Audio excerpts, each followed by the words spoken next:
लिए लोग हल्के में ही ले रहे थे आईपी गुप्ता को। आईपी गुप्ता ने वो कर दिया जो कोई नहीं कर पाया, महागठबंधन में तो नहीं कर पाया। अभी भी हल्का में ले रहा है और वही मेरी ताकत है कि वो लोग हल्के में लेते रहता है और मैं अपना काम कर लेता हूँ।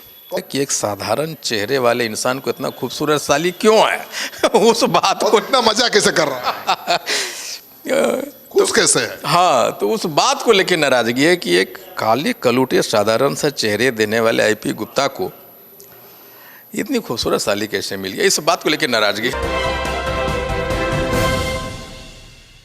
पनोरमा ग्रुप, जो सोचता है वो करता है, आपके अपने सपनों का आशियाना।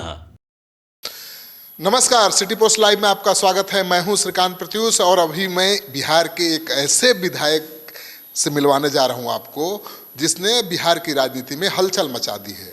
पहली बार पार्टी बनाई, पहली बार चुनाव लड़े और चुनाव जीत भी गए।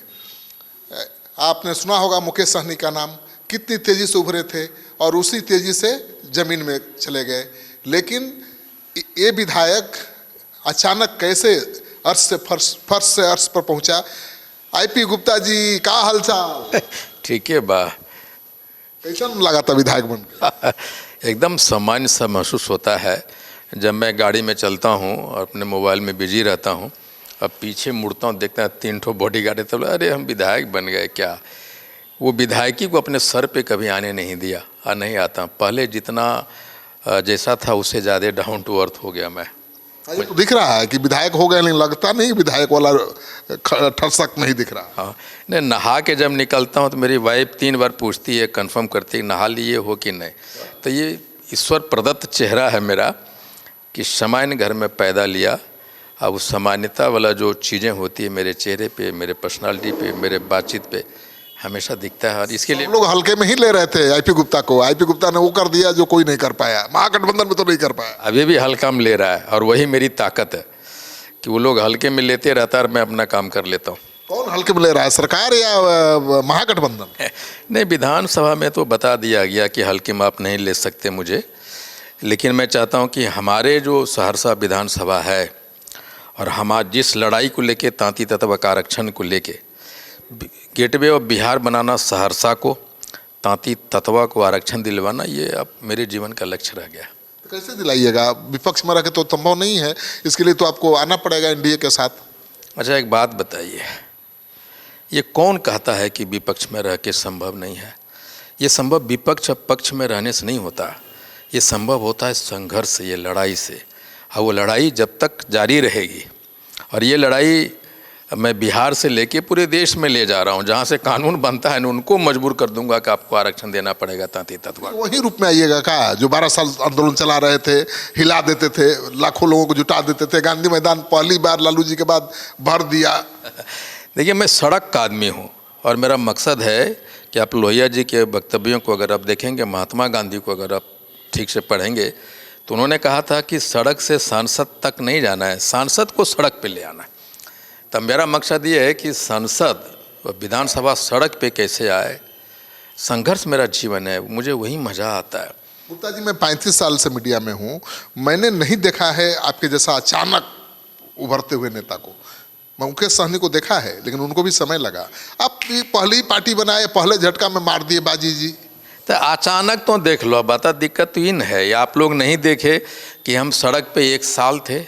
आप लोगों ने नहीं देखा कि बड़ी बड़ी रैलियां हो रही थी गांव-गांव में, 10,000 से ज़्यादा सभाएं की हमने, और गांधी मैदान ऐसे नहीं भरा है। गांधी मैदान भरने के लिए क्या जुगाड़ किए थे भाई? ये तो लालू जी के बाद कोई भर ही नहीं पाया। मोदी जी आए थे तब भरा था, लालू जी ने लाठी रेला किया था तब भरा था, दोनों मैंने कवर किया था, उसके बाद कोई नहीं भर पाया।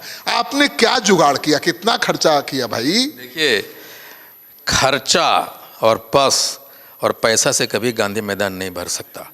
गांधी मैदान भरा है सोच से।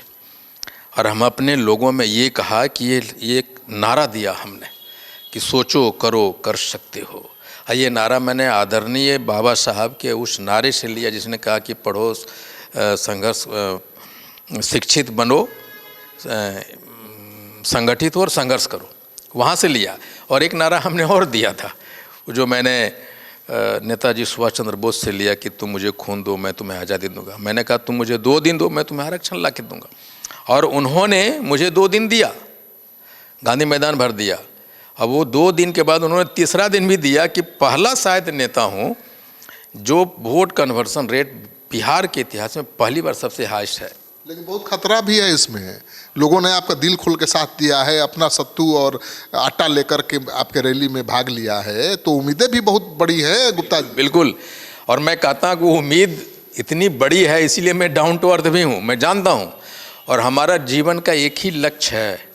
आपको बता दूँ, अगर मेरा लक्ष्य वो नहीं होता तो मैं भी मंत्री बना रहता ना भाई आज। अब यो तो ऑफर है आपको मंत्री बनना। बिल्कुल है, लेकिन मैं तो हमेशा कहा हूँ कि मेरा आरक्षण पहले है, बाद में मंत्री, राजनीति पहले। हम तांती तत्वा पान समाज के आरक्षण के बिना मर ही नहीं सकते। लेकिन आपको तो सत्ताधारी दल के लोग चाहते हैं कि आप विलय कर लीजिए, आपको मंत्री का ऑफर है, मुझे जो खबर है। विलय करेंगे तब तो तांती तत्वा विलय हो जाएगा ना। ये Indian inclusive party IP Gupta का बपौती है जो विलय कर लेगा। ये तांती तत्वा के आंदोलन से बना है, और इसका विलय मतलब तांती तत्वा का उम्मीदों का, उनके आरक्षण का विलय हो जाएगा। ऐसा नहीं हो सकता। हम तांती तत्वा के आरक्षण की कीमत पे कुछ भी नहीं कर सकते। लेकिन आपको ये पता होगा, मानिएगा ईमानदारी से, कि तांती तत्वा हमेशा एनडीए के लिए वोट करता रहा है गुप्ता जी। पहली बार आपके कहने पर महागठबंधन के लिए, आपके लिए वोट किया है। इसीलिए तो डरा है लोग, इसीलिए डरा। पहली बार तांती तत्वा की ताकत को पता चला। अगर मान लीजिए खुदा न खास्ते हम अगर एनडीए में होते तो वोट जैसे देता था वैसे देते, तो ये ताकत का एहसास ही नहीं होता उन लोगों को। आज ये ताकत का एहसास हुआ है, और इसीलिए आज हम पूरे भारत के जो कोली, कोरी, अयंगर जितने भी लोग हैं, जितने भी जिले हैं, जितने भी राज्य हैं, हर जगह से इस आंदोलन को एक प्रतीक माना जा रहा है। हर कोई इंडियन इंक्लूसिव पार्टी को अपना दल मानने के लिए मजबूर हो गया, पूरे भारत के तांती तत्व। इसलिए तो कांग्रेस के राहुल गांधी भी आपको बुलाते हैं, अमित शाह भी बुलाते हैं। कौन अच्छा लगता है बताइए जरा। देखिए, हमें ये लगता है, मैं पहले भी कहा हूँ कि तांती तत्वा का आरक्षण के लिए हमको जो आरक्षण देगा वही अच्छा लगेगा भाई। तो सरकारें नहीं देगी आरक्षण, तेजस्वी यादव देंगे। तेजस्वी यादव जी ने हमारे तांती तत्वा को सम्मान दिया, राहुल गांधी जी ने तांती तत्वा को सम्मान दिया। ये जो करनी है ना, अपने सिंबल के साथ बिठाया और तांती तत्वा को एक मंच दिया, दाएं बाएं खड़ा करके रखा आपको। पी गुप्ता आज एमएलए बना है, तो महागठबंधन ने हमें अपने गोद में बिठाया, अपने साथी बनाया। तब तो अगर एनडीए वाले, जदयू भाजपा वाला तांती तत्वा से थोड़ा भी उनको लगाव होता तो वो एक भी टिकट देते हमारे लोगों को। उन्होंने कहा कि हम आरक्षण देंगे ये विधानसभा चुनाव के बाद, तो दे, कहाँ दे रहा है आरक्षण? क्या वो हमारे आदमी को टिकट नहीं दिया? तो आदरणीय तेजस्वी यादव जी, आदरणीय राहुल गांधी जी ने तांती तत्वा सम्मान दिया है उन्होंने मुझे। और ये अब एक रास्ता, अभी आप कह रहे हैं ना कि वो लोग बुला रहे हैं मंत्री बन जाइए, आप ही कह रहे हैं ना, खबर है मुझे, खबर है, और मीडिया वाला भी है। अगर मैं एमएलए बनता ही नहीं तो ये बात होती, तो ये आईपी गुप्ता को थोड़े बुला रहा है कि मंत्री बनिए, तांती तत्वा समाज को बुला रहा है। का तो बन जाइए, तभी ना कुछ काम करिएगा। सरकार में आ जाइएगा तो अपने समाज के लिए, अपने लोगों के लिए काम करिएगा। भाई, सरकार में आके काम तभी न होगा जब आरक्षण वापस आ जाए हमारा। आरक्षण केवल काम थोड़े है, रोड बनवाना है, स्कूल बनवाना है, सरकार के कई योजनाएं। देखिए, वो सरकार बना रही है, रोड है, नाले हैं, जो भी सरकार आएगा वो बनाना ही पड़ेगा, ये उनको बनाना ही है। लेकिन जिस चीज़ के लिए हमारा जन्म हुआ, इस पार्टी का जन्म हुआ, आईपी गुप्ता, अगर मान लीजिए तांती तत्वा हमारे साथ खड़े नहीं होते तो हमारी ताकत का एहसास होता क्या?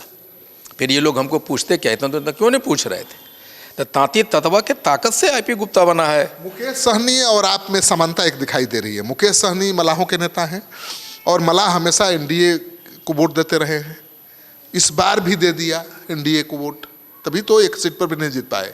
लेकिन आपके समाज जो हमेशा एनडीए को वोट देता रहा है, इस बार आपके साथ हो गया, महागठबंधन के साथ हो गया। यही ना फर्क है कि मुकेश सहनी जी जमीन पर आ गए, आप आसमान पर चढ़ गए। देखिए, तांती तत्वा समाज ने आंदोलन किया, आईपी गुप्ता आंदोलन का प्रोडक्ट है। आप इतिहास देखिए, आंदोलन से जो भी निकला है उसको मिटा पाना बहुत मुश्किल है। आप आदरणीय लालू प्रसाद यादव जी को लीजिए, आदरणीय नीतीश कुमार जी, आदरणीय रामविलास सरस यादव जी, जो भी हैं, और उनकी पार्टियाँ, केजरीवाल जी, ये सब आंदोलन से निकले हैं। और जो आंदोलन से निकलता है ना, उसको आप नहीं मिटा पाएंगे, वो कभी मिटता नहीं है। आंदोलन हमेशा। मुकेश सहनी आंदोलन से नहीं, तैयारी से आगे बढ़े थे, आप आंदोलन के जरिए बढ़े, ये फर्क है। देखिए एक चीज़ और है, आईपी गुप्ता पे सेट होने वाला आदमी नहीं है, सिस्टम में सेट नहीं होता। सिस्टम जब तांती ततवा को सेट करेगा तो आईपी गुप्ता सेट हो जाएगा।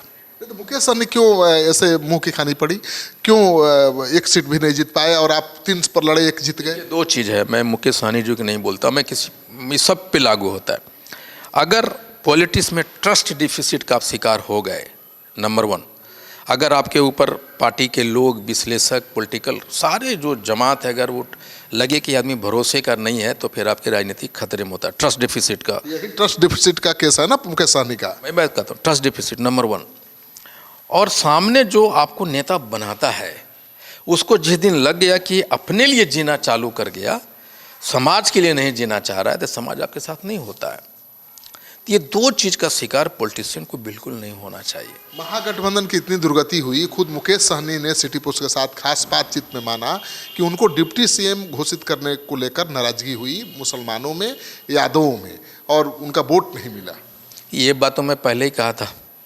देखिए यादव लोगों ने तो वोट दिया है भाई, ऐसा नहीं है, यादव हो, पान हो, मुसलमान हो, इन लोगों ने दिल खोल कर वोट दिया है। मैं कहता हूं कि मैं ये बात तो सबसे पहला इंसान था जो मैंने कहा कि मुकेश सहनी जी को डिप्टी सीएम का फेस घोषित करना मुसलमानों में नाराज़गी पैदा किया, अन्य लोगों में भी नाराज़गी पैदा किया। जैसे कांग्रेस से अगर हो जाता तो नाराज़गी नहीं होती जितना इनके होने से हुआ। वैसे ने मुद्दा बना दिया भाई कि मुसलमान 18% हैं, उनको नहीं डिप्टी सीएम बनाया जा रहा है, मुकेश सहनी 1.5% है और डिप्टी सीएम बन रहे हैं। नहीं, ये तो मैं पहले ही कहा, और ये ऐसा नहीं है कि गठबंधन के सारे लोग खुश थे इस डिसीजन से। एक हट धर्मती का शिकार हुआ और उनको बनाया, राजनीतिक पॉलिटिकल परसेप्शन ना बिगड़े इसलिए ऐसा किया, लेकिन पूरा खेल ही बिगाड़ दिया। मतलब वो तो खमियाजा भुगतना पड़ा ना मुकेश सहनी को डिप्टी सीएम बनाने का अनाउंस। मैं कहा ही शुरू में ये बात को कहा हूँ कि घाटा तो हुआ। आप भी तो जिद कर सकते थे कि हमको भी डिप्टी सीएम बनाओ। नहीं देखिए, मैं तो चुनाव ही नहीं लड़ना चाहता था। मैं कहा कि मैं चुनाव लड़वाऊंगा, लेकिन ये आदरणीय तेजस्वी यादव जी थे, राहुल गांधी जी की टीम थी, जो उन्होंने कहा कि नहीं आपको लड़ना चाहिए क्योंकि आप आंदोलन से आए हैं, राजा की जान जब खतरे में होगा तो सेना लड़ेगी, सेनापति लड़ेगा, इसलिए आपको लड़ना चाहिए। प्रशांत किशोर वाला गलती नहीं करना है। नहीं, प्रशांत किशोर जी वो कभी चुनाव लड़ना नहीं चाहते, वो डरते हैं, इसलिए तो जनता ने साथ नहीं दिया। सबसे बड़ा डरपोक आदमी है, समझे ना। दूसरे पे जो इल्ज़ाम लगाता है ना वो डरता है, इसलिए दूसरे पे ब्लेम शिफ्टिंग कर। कांग्रेस के करीब आ रहे हैं, कोई नया समीकरण बन रहा है क्या? हमको नहीं लगता है कि कांग्रेस अपने मठाधीश हैं भाई, इनके भरोसे थोड़े कांग्रेस चलता है, ये गलतफहमी मत रहिए। कांग्रेस चूके हुए घोड़े पे दाव नहीं लगाने वाले हैं। अब थोड़ा हल्का बात कर लेते हैं, थोड़ा मजा वाला। बड़ा मजा लूटे हैं, नया साल में बम्बे पहुंच गए, साली के साथ वीडियो वायरल हुआ है। जितना भी पत्रकार है, जितना भी लोग जिसको चटकारे ले लेके इस चीज़ों को चलाए, उनको सिर्फ उसको खुन्नस इस बात को है कि एक साधारण चेहरे वाले इंसान को इतना खूबसूरत साली क्यों है उस बात को इतना मजा कैसे कर रहा है खुश कैसे है? हाँ, तो उस बात को लेकर नाराजगी है कि एक काले कलूटे साधारण सा चेहरे देने वाले आईपी गुप्ता को इतनी खूबसूरत साली कैसे मिल गई, इस बात को लेकर नाराजगी है। ये भी है कि भाई विधायकों बन गया, सुंदर साली भी मिल गई, मुंबई में है। लेकिन ये मानसिकता दर्शाता है, जब आप उस वीडियो को देखते हैं और उस वीडियो को दूसरे तरह से आप प्रेजेंट करते हैं तो आपको अपना घर भी तो जाना होता है। उसके वीडियो में कोई खराब चीज़ नहीं है, कोई अश्लीलता नहीं है, साली के साथ तो कोई भी बात कर सकता है। जब आप अपने घर जाएंगे तो आपकी पत्नी, आपके बच्चे सारी चीज़ पूछेंगे कि पापा आपने ऐसा क्यों बोला, उस वीडियो में तो सब कुछ अच्छे थे। तो फिर आप उनका सेंसर बोर्ड, उनका खुद का परिवार हो जाएगा कि आपकी भी तो शाली है, आपके भी परिचय है, आपकी भी बहन किसी की शाली होगी, तो आप इस तरह से एक पारिवारिक वीडियो को क्यों रिप्रेजेंट कर रहे हैं। तो मैं इसलिए कुछ नहीं बोला कि भाई उनका सेंसर, उसका परिवार, उनका घर ही खुद हो जाएगा। और ये मानसिकता दर्शाता है कि आप सोचते कैसे हैं। और आईपी गुप्ता एक ऐसा आदमी है जो बिंदास बोलता है। आईपी गुप्ता डुमरलाई थोड़े होने वाला है, मजा ले रहा है, वो भी मजा ले रहा है कि सोच। मैं थैंक यू वेरी मच कि आपके वजह से 10, 15, 20 करोड़ लोग हमको देख लिया, अब वीडियो को भी देखा कि भाई आईपी गुप्ता के कमरे के में साली का वीडियो लीक, तो हम भी देखे भाई कने लीक है। लीक क्या हुआ, आप ही पोस्ट किए। वही तो लीक हुआ, इसी वजह से 10-15 करोड़ भाई कौन सा वीडियो हुआ है, तो देखा हुआ IP गुप्ता है और उनकी शाली है और एक पारिवारिक वीडियो है, तो लोगों की सिंपैथी मेरे साथ हो गई और 10-12 करोड़ तक लोग हम पहुंच गए। हंसी उड़ाने वाले फंस गए। उनको खुद उनका घर पे उनके घर वाले उनसे पूछेंगे भाई ऐसा तुमने क्यों किया। नहीं, बिल्कुल। जैसे मुस्कान भी हमको कॉल की कि सर हम चला लें ना, अरे भैया दुनिया चला रहा है, इसमें कुछ मैंने ऐसा कुछ भी नहीं है सर, हम लोग भी चलाते हैं। इसलिए बिल्कुल चलाओ। कुछ होता तो आप शेयर क्यों करते हैं? भाई मैं क्यों शेयर करता, हमको लगता है कि जो सार्वजनिक जीवन में जीने वाले लोग होते हैं वो जैसा है वैसा दिखना चाहिए जनता को, नहीं वो दिखना चाहिए, हिपोक्रेसी नहीं होना चाहिए। अगर IP गुप्ता कोई गलती करेगा तो एकदम आपके कैमरे के सामने आके बोल देगा कि मैंने गलती किया, सॉरी। मैं वो आदमी हूँ, अपनी गलतियों को भी उतने बराबरी तरीके से दिखाऊंगा। मैं अच्छाइयों को तो नहीं लाता, लेकिन अगर मैं कोई गलती किया तो कैमरा के सामने बोलूँगा भैया ये चीज़ मैंने कर दिया है, आप जज हो, मैं माफ़ी मांगता हूँ। अगर आपको लगता है कि माफ़ कर सकते हो तो कर दो। तो IP गुप्ता आप जैसा दिख रहे हैं वैसा ही हैं। जी हाँ, कछुआ हैं, कतनों छाती पर चढ़ लीजिए, वो कोई फर्क नहीं पड़ने वाला है। IP गुप्ता का आप मजाक उड़ा लीजिए, कोई फर्क नहीं पड़ने वाला। IP गुप्ता ने तो साफ कर दिया है कि भाई हम जिस समाज से आते हैं, जिनका प्रतिनिधित्व करते हैं, उनके हक की लड़ाई हमेशा लड़ते रहेंगे और हमारे पास अगर परिवार है तो मौज मस्ती भी करेंगे, जलने वाले जलते रहें। आप क्या सोचते हैं IP गुप्ता के बारे में? कमेंट बॉक्स में जाइए, अपना कमेंट जरूर लिखिए और इस वीडियो को खूब शेयर करिए ताकि लोगों को पता चले कि एक राजनेता के लिए कितना जीवन कठिन होता है। फूक फूक कर कदम रखना पड़ता है, क्योंकि प्रशंसक कम विरोधी ज़्यादा होते हैं।